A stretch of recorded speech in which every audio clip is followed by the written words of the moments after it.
I'd now like to introduce today's moderator, Sam Robinson, National Director of the U.S. Health Plan Industry at Microsoft. Thank you, Patrick. And I want to first thank, on behalf of HIMSS, Pyramid Analytics, and Microsoft, I want to thank all of you for attending today's webinar. It's a very exciting one. You picked a good day to join.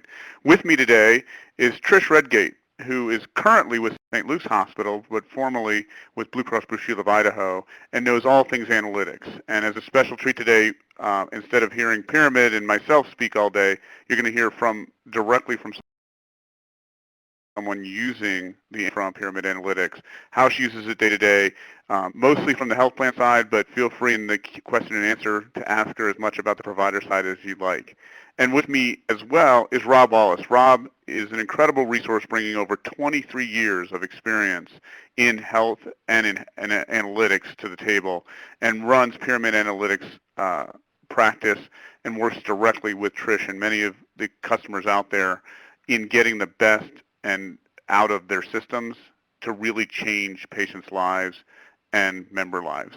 And with that, let me turn it over to Rob to take you through our day. Rob?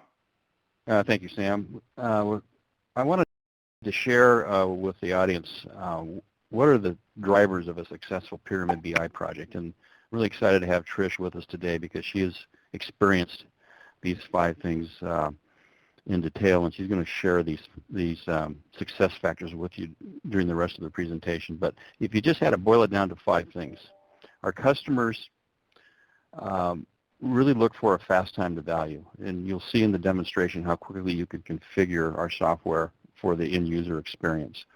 And then our customers also have the commitment where they want BI for everyone. They believe the ROI in BI is to have lots of people use the software. So ease of use, having the software configured to the different personas is really important. So high adoption is a common occurrence in our projects. Also, there's a commitment to abandon data silos. The industry has witnessed or experienced a lot of fragmentation and kind of gotten away from one version of the truth. So our customers are moving back to more of an enterprise data set where all the people can use one version of truth and have a common data set and a common ask questions and get the same answer. But that's not enough. The next one, governance and security. In addition to getting the data right, you need to have business rules that you can govern how people use the software. And our software, in which Trish will show you, has the ability to add a lot of business rules that are shared in the Pyramid application that go beyond what's in the data set. And lastly, Microsoft is an absolute key partner for Pyramid. We leverage the Microsoft BI stack fully. We look at their SQL Server Analysis Services engine, which is an OLAP engine that is best in the market. We utilize all of that functionality in that software, and then we add additional functionality to it. So if you talk to 400 customers plus, they would probably come back and say these 5 things.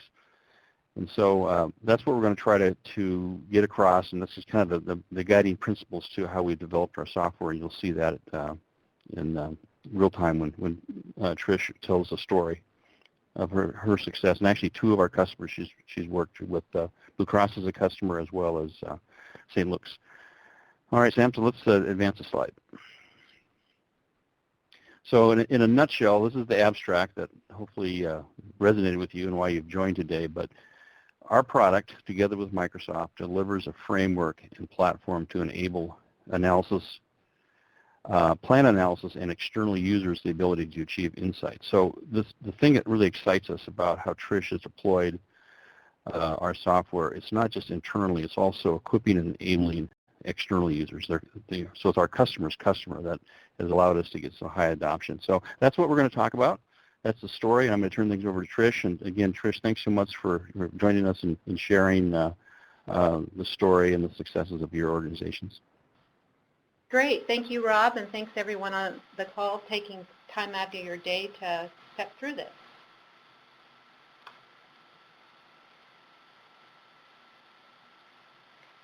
So when I was at Blue Cross of Idaho, we had some business objectives. My team was involved with solely external large employer groups that had purchased insurance through us. So one of our main objectives was to provide a secure data model to all of our external clients. Security was very, very, very important to us, and we also had to provide an easy-to-use dashboard for our clients.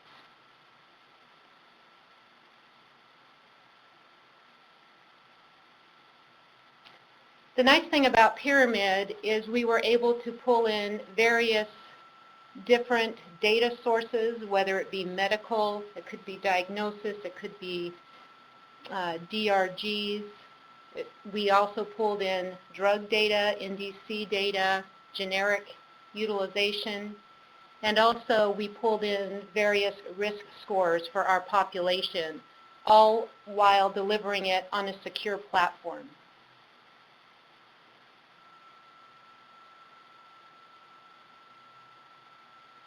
So these were the pillars of our success. As I mentioned earlier, security was our #1 priority. I'm sure everyone's well aware of the various healthcare breaches that have plagued our industry lately. We had to make sure that our data was delivered securely, so we leveraged the Microsoft analysis services. And within the BI Office and Pyramid, we had role-based security as well. So we could control when a person logged in, could they have access to protective health information, or did they only have access to summary health information? It was very, very, very important that we had this flexibility. We also had to have ease of use. We had over 300 employer groups that would log in to the system. We had to have a easy-to-use dashboard for them to go through and click through. It was very familiar to them since they were familiar with the Microsoft Office. And we also had to deploy this across various states. Even though we were based in Idaho, we had consultants, brokers, employer groups throughout the United States. So it was impossible for us to go and install a desktop version. So we had to have something that was very easy to deploy.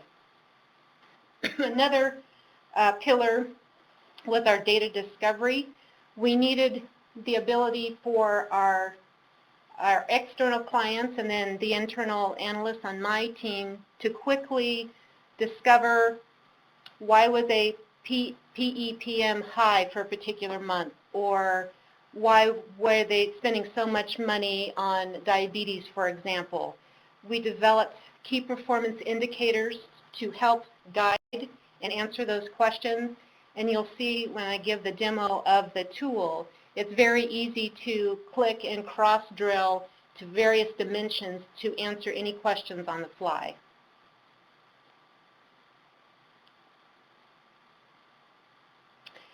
I just wanted to talk about 2 examples that helped us when our employer groups using Pyramid. One of them was we had a large employer group that for some reason paid 100% out-of-state network benefit.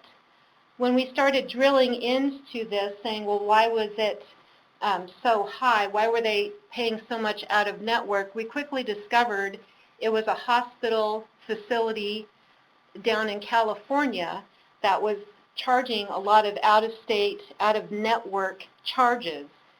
When we drilled into it further, I said, well, what was the provider specialty? And we noticed it was plastic surgeons. And we thought that was interesting because that should not have been a covered benefit to this large employer. And then when I drilled into it further, it was interesting to note that these plastic surgeons were providing gastric bypass surgery. That raised a red flag on our end at Blue Cross, and we turned it over to our fraud and abuse department at Blue Cross, who then got some FBI investigation, and consequently that particular provider in California, I believe that they were shut down because they were providing services that they weren't licensed for. but just to have that quick ability to say, why is hospital out-of-network so large, and quickly drill through to get that information. The next example I'd like to share with you is how did we improve patient health. As you know, with healthcare, we're always trying to improve our patients' and our members' health. We actually set up these key performance indicators, these KPIs that you see on the screen in front of you, and we flagged them as, if you look at cost per admit, it was rather large for the current period. The preceding period was in green, in check, but the current period cost per admit was rather large. And when we drilled into that, we noticed that there were quite a few folks going to the emergency room, but what was happening is they were going to the emergency room because of their diabetes being so far out of control that they had to be admitted into the hospital to get their diabetes back in control. And we noticed that this particular employer group did not have any kind of what we call population health management to help their members, to educate their members. So they were having these huge costs related to diabetes. So we were able to intervene and get with the employer group and their members to see if we could keep them out of the ER and keep their diabetes in check.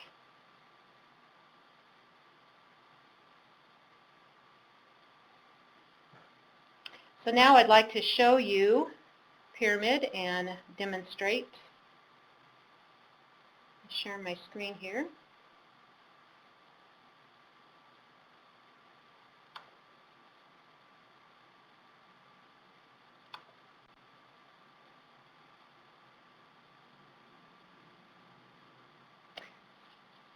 So what I'm showing you first is I clicked on the Overview tab at the upper left. The nice thing about Pyramid, like I said earlier, you can have various different data sources in one dashboard. So right now I'm just showing you a particular group.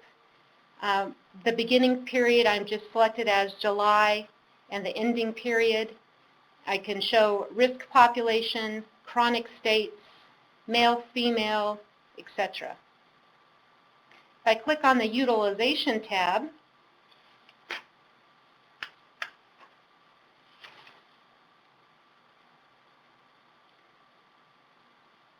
so it kept my beginning and ending period, it kept my group. So now I can look at cost per admit, cost per encounter by risk scores, very high risk folks to very low risk. I have all the chronic states that I can click through. But one nice thing is about Pyramid, maybe you don't want to see you can't see everything on the screen. You can right click and you can say zoom to full. So it brings all that data right into the forefront, so you can now start asking questions and doing some cross-drilling. So say I'm interested in the very high-risk population. I can right-click here, and now I can dice. So I have all the dimensions and hierarchies available to me. I can dice into the chronic disease category. So now I'm just focusing on the very high-risk population to say what chronic diseases is going on with a very high-risk population. And if you notice in the purple, the diabetes has increased on the cost per service, the per member per month allowed, and the per member per month paid. So at any point, I could cross-drill on any kind of graphs or grids, and you don't have to be stuck with the graph. If you right-click here, you can actually say swap to grid. Some folks want to see the data in a grid. Some folks want to see a graphical display. And if I wanted to pivot this, I can pivot it right here. So now I have my measures, my cost per admit, cost per encounter, cost per service with my preceding and current period. And it's very easy at this point. I can just right-click again, and I can get the data out. I can quickly export it to Excel or just copy the raw data into another platform if I needed further analysis. At this point, too, you could actually go up here to the pyramid. You could print, you could save, or you could export to a PDF if you needed to get the data out and you wanted the dashboard to be printed into a PDF file. We also had a book of business benchmarks, so we compared our large employer groups to our book of business, Blue Cross of Idaho's book of business. So again, if I wanted to make this a little bit more interesting, I can change my beginning period. So I give myself a full year of data.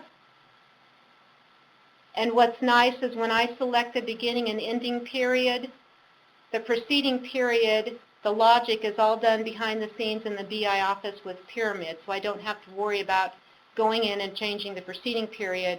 It knows what that should be. So at this particular, if you look at these particular KPIs, we notice, say, that cost per admit is large. It's red for the current period, the red flag. So I can go up here to my drop-down, and I want to get more information specifically for the cost per admit.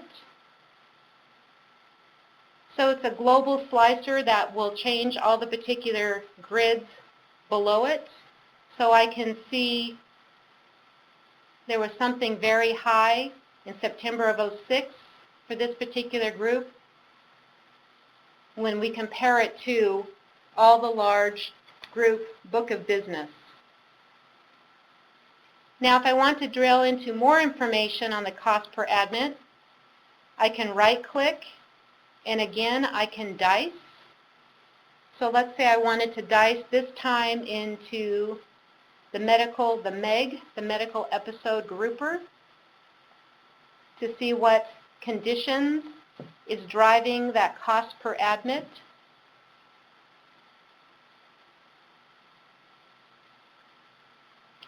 And it brings me back a sorted list alphabetically, but I would like to sort this list descending on the current period. It's very easy. You just right-click. I can do a quick sort on the values descending.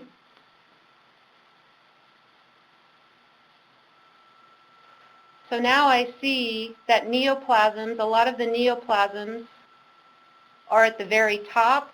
So for this particular group, cancer has been driving their cost per admit. They've had a lot of inpatient stays for cancer. Knowing that, I can go up to my chronic state and I can look at cancer oncology.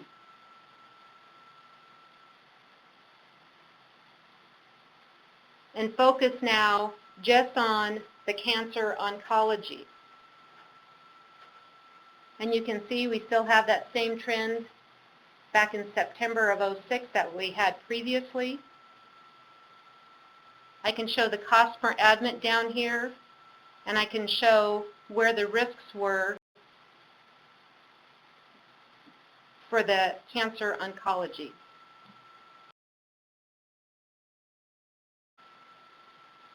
To drill even further, I can click on the chronic illness tab.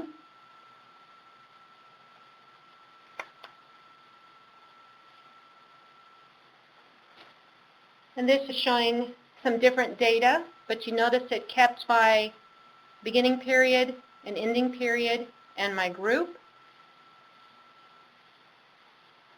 So this is showing some DRGs, diagnosis-related groupers by chronic state for all risk bands. And over here in my bubble chart, I'm showing the ETGs. So if I want to click on digestive system example,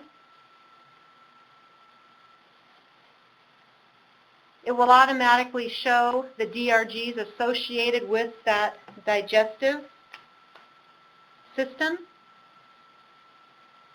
And if I right-click now and go to Interaction, this grid will interact now with the bubble chart.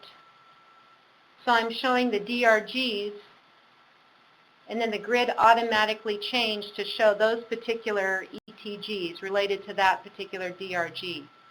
It's very flexible. It's very easy. Again, if I wanted to on the bubble chart, I could swap this to grid. I could export the data, and off I go. And it also changes the bottom chart down here. So for the chronic disease population, for the current period, it looks like it's all male, and there's one.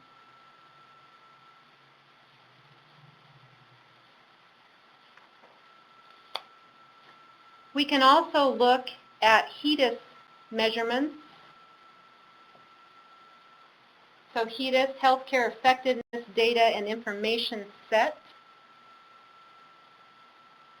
Again, I'm looking still at Zeppelin Aerospace.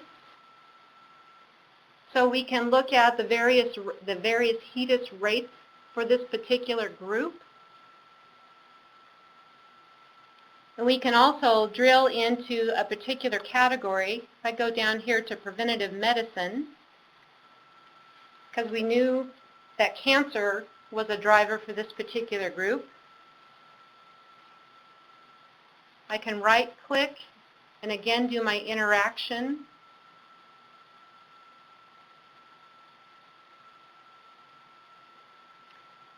So those preventative medicine screenings for HEDIS, for breast cancer, cervical, and colorectal have some pretty low rates for this particular group. So this is something we could go back to the group and maybe have a campaign to increase their breast cancer screening, cervical cancer, and hopefully drive down that cancer rate, especially on the admit side for the hospital admission.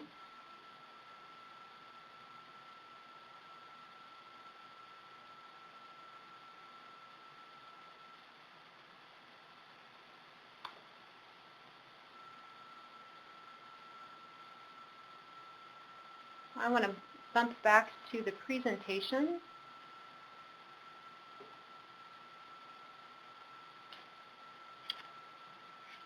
So what were our outcomes at Blue Cross of Idaho?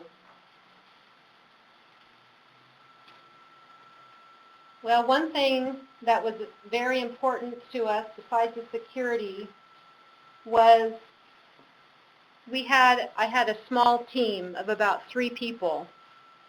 We did not increase staff size to implement this project, but we had an increase in our client base. We've actually won some business because of this reporting package, the ease of use for our clients to go in, and we even have some of our clients were Milliman actuaries, so they really wanted to delve into the data and answer questions on the fly. We did have improved patient health. We were able to help employer groups to see their chronic disease states and to see how we could help them as a health plan with education or other health coaching activities. We had a very quick user adoption. We were previously on ProClarity, and we increased our adoption rate back then at 62, and we were up to about 190. And when I left Blue Cross, we were up to about 300, 350 distinct users. Like I said before, this gave us a competitive advantage. We didn't have any other health system within Idaho or even across the nation to compete with in terms of our reporting. And since we were a Microsoft shop at Blue Cross, with our SQL Server and analysis services, we were able to leverage our investment.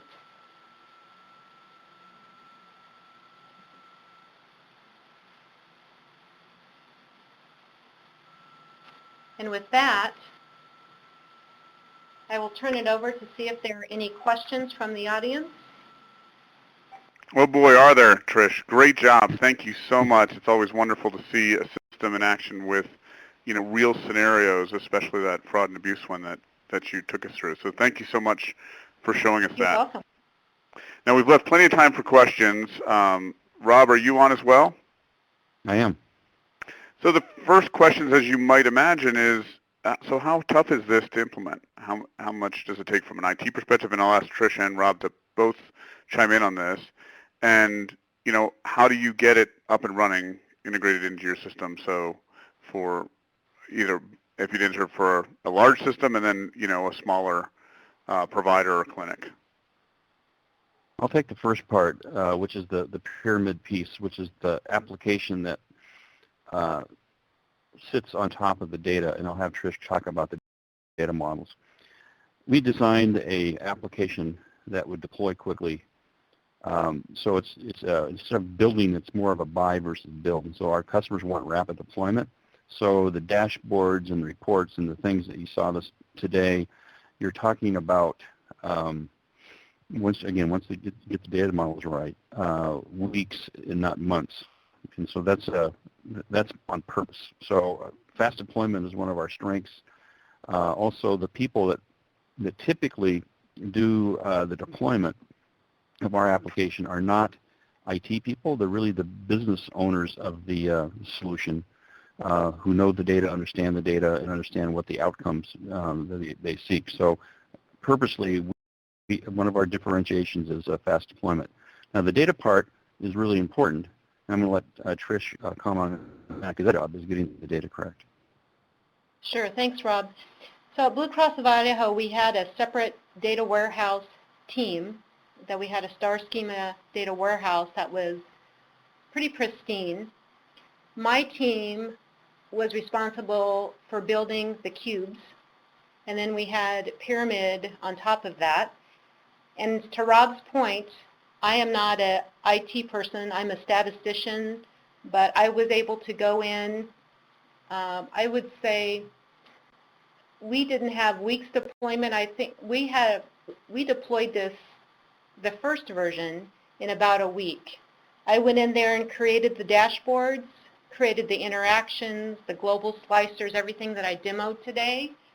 So I thought, well, if I could do it, and I'm not an IT person, anybody could probably do this. It was very easy to deploy, and again, since it was all via the web and we didn't have to have an additional person going out and installing this on individual PCs, it was very simple. So if I can do it, anybody can do it.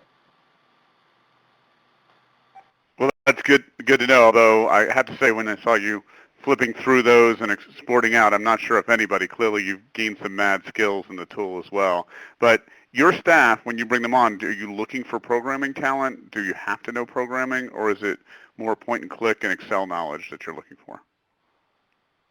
I would say it's more Excel knowledge, basic Microsoft Office Excel, Excel knowledge. We leveraged a lot on our data warehouse team, but I'm working with the team now at St. Luke's. We don't have a lot of programmers, and we're starting that initial deployment with Pyramid on the provider side. And again, I'm right in the thick of it, making those dashboards on the clinical outcomes on the provider side. So it's not, you don't have to have a very highly technical, IT technical staff in order to make this deployment. Like Rob said previously, you do have to have the right data model. The cubes have to be set up correctly, but you can easily go in and create your own measures, create your own calculated measures. I've done that. It's very simple. So let's drill on that just a little bit more. So if I was to come in, you have both internal and external users, or at least you did at Blue Cross. I'm not sure if that's the same plan over at St. Luke's. But as you were to say, create a new report, is that something that your end users are doing, not even your business intelligence staff, or is it a IT programmer role? Who does I just want a new report that looks something like an older one that's already in the system?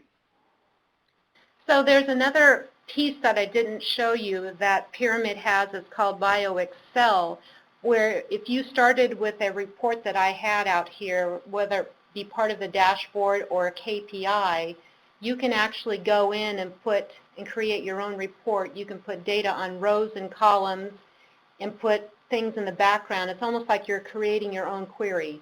And the very nice thing about that, if you created something that you wanted to have updated, you can save it out to your content, which is like a little space on our server. And then when we refreshed our data weekly, that report would automatically refresh. So once you created the report, it was one and done, and you could go out to your content and create it. It didn't need any special programming ability. Just put data on rows and columns, much like you would an Excel spreadsheet. So that was very easy for people to do. Wow, it sounds like the self-service BI concept that we're often talking about in these types of calls. So you had, say, 190, then you went to about 300, 350 users, I think is what I wrote down. Of those users, did you find a certain personality or a certain percentage of them that took advantage of that tool, and did you open it up to every user? Yes, so every user who was on our reporting platform had the ability to go in and create their own reports.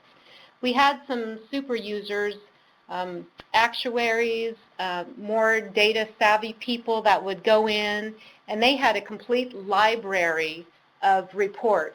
And we were able to, if they wanted to share their library with, say, someone else on their team, it was very easy in the Pyramid admin console to share those books, as long as we had the proper permissions, of course, to share that data. We could deploy that whole library in an instant. But all of our users had the ability to create reports.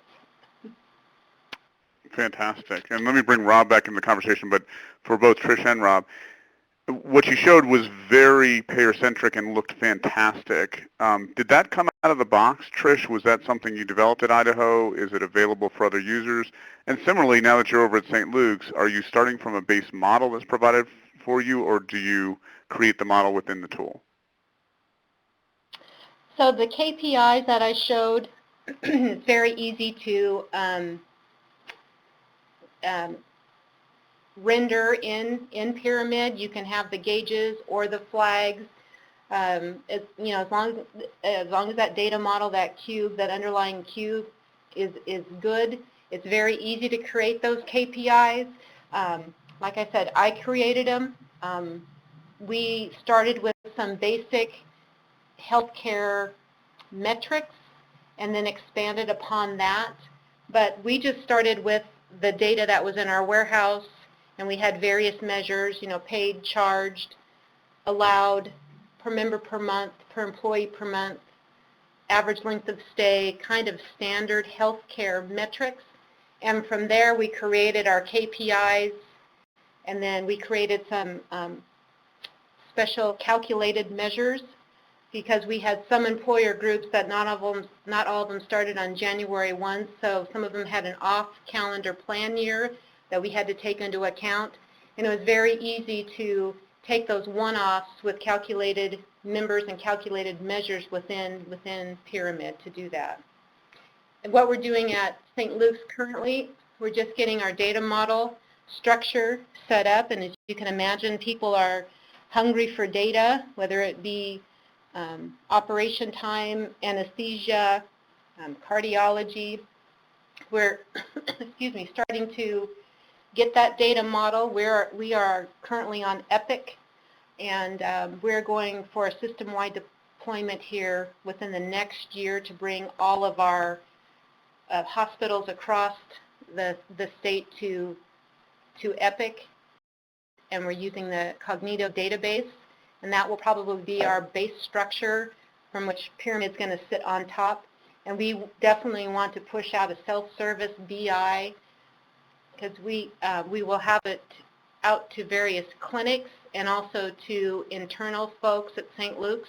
And again, we're going to have to control the security, because not all 13,000 employees have access to see all the data. So again, that data security model is going to be very, very important. And then Sam, this is Rob, just to further expand this conversation on the data model. A lot of our new customers or prospects don't have the well thought out data models that Trish is describing. So the software model or demonstration you saw today is sample data and a sample model that Pyramid has developed. And so a lot of times we use this for design sessions to give those prospects an idea of what other people are doing in the industry. And she just showed you a fraction of the data model. In fact, it's almost too big. We kind of need to kind of break it down into sizes. But that's, people do need, especially when they're not used to doing analytics, multidimensional analytics, they need some thought leadership in the area, and we use the model that we showed you today to provoke that thought and get the thinking going for our customers to build their own models.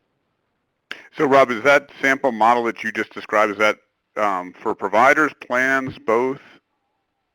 This model is primarily from plan, but so we've kind of moved it and recast it for a provider as well. So we're using it both. Depending on who we're talking to, we'll kind of reshuffle the model so people could see what it would be like in their own business. So the quick answer is both.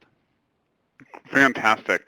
And while I have you, one question is, this looked an awful lot like Power BI to me.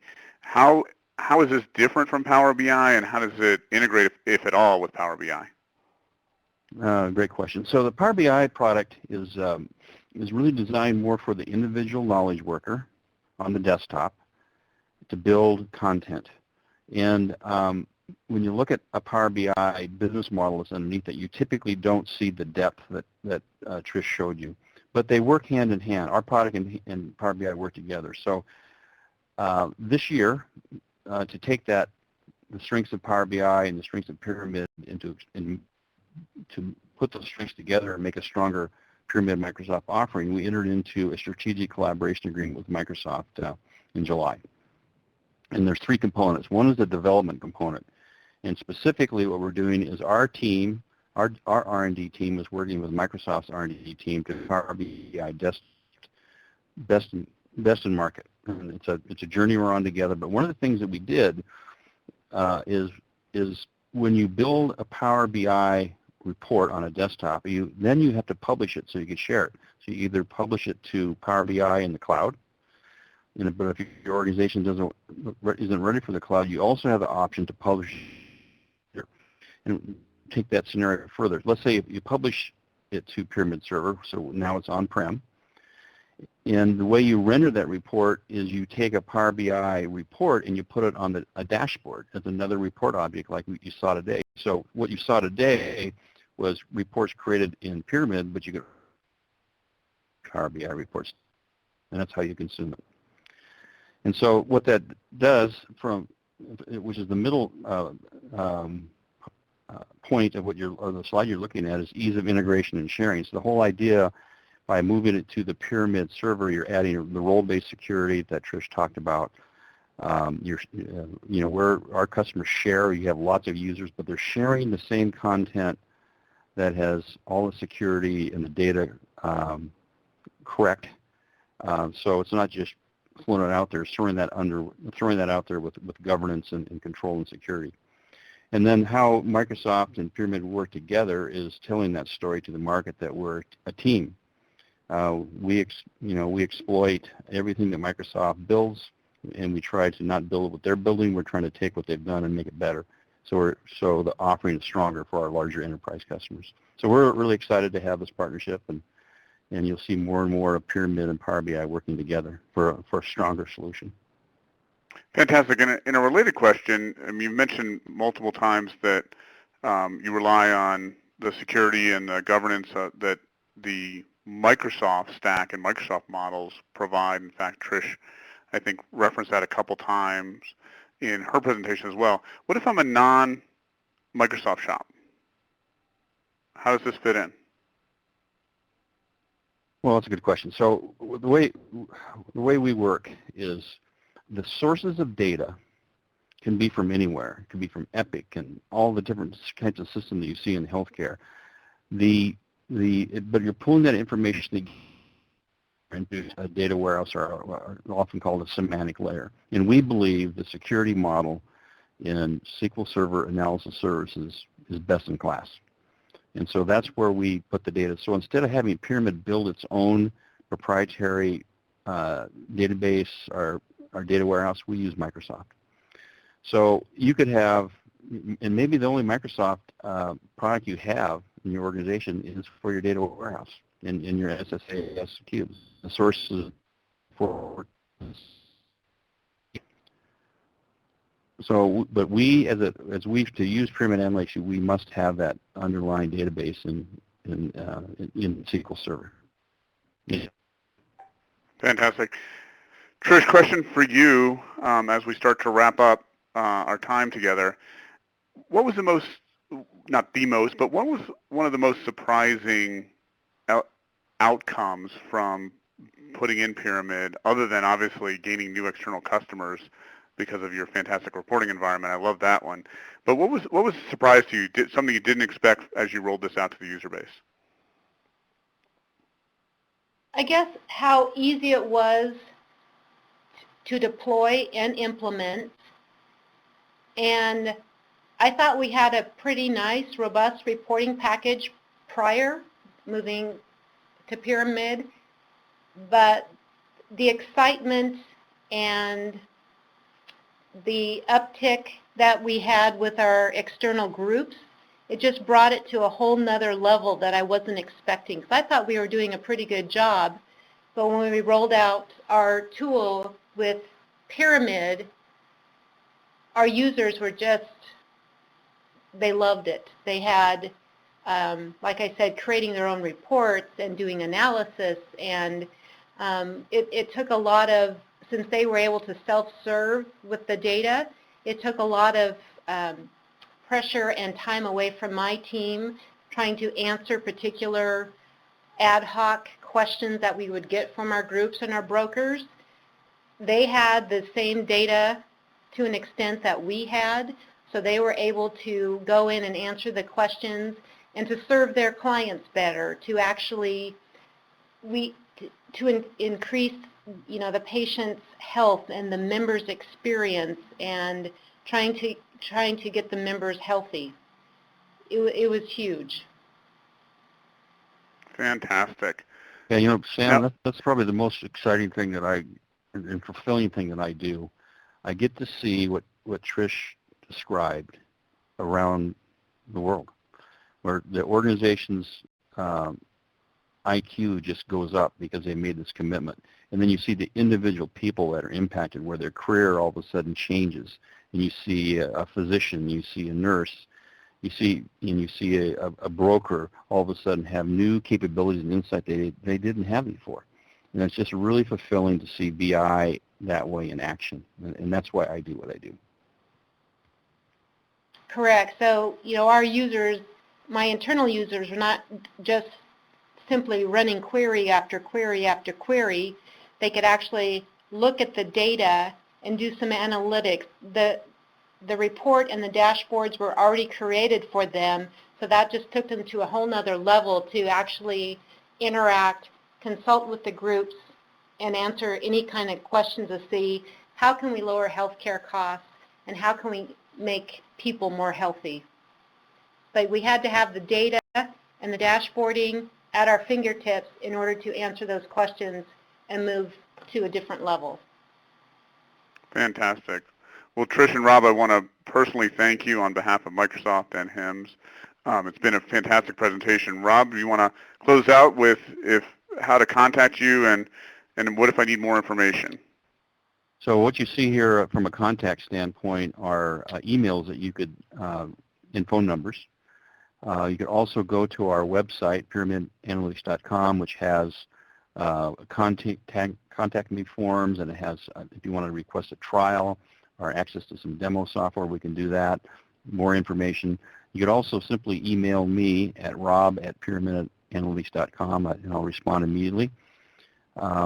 So we'd love to engage in a conversation. we'd love to talk to you.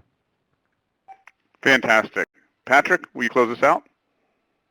Absolutely. Well, with that, we have reached the end of our webinar. I'd like to thank all of our speakers and, of course, all of our attendees for joining us today. Just a reminder, all of our registrants will receive an email in the coming days with access to both the replay of this webinar as well as a PDF copy of today's presentation.